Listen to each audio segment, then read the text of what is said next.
standing shamefully in a courtroom, surrounded by demons on my left and angels on my right. Satan as the persecutor, holding millions of records about my life, and God sitting on a throne with a mighty gavel in his hand. I had no lawyer.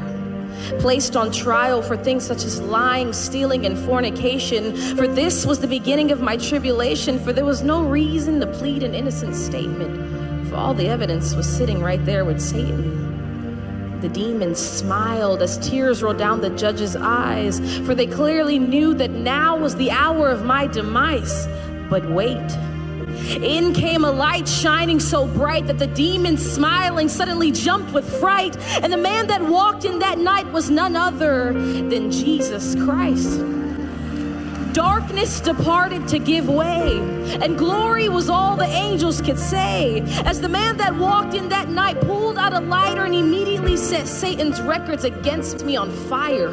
He took the sentence file and erased my name, looked at me in the eyes and said, "Daughter, I'll take the blame." Handcuffs were placed on this man and he was thrown to the ground. The entire courtroom gasped at this horrendous sound, and the sudden seized the beat of his heart. The man that walked in glowing had now become dark. I did this to him. My lying, my stealing, my cheating, and he took the pain and spent 3 days in the hell that I was to go to for eternity. I left the courtroom that day, and there was nothing I could say. I was found innocent, for Christ handled the debt that I was to pay. This type of love is more than you could give to a girlfriend, boyfriend, husband, wife. This man died for me.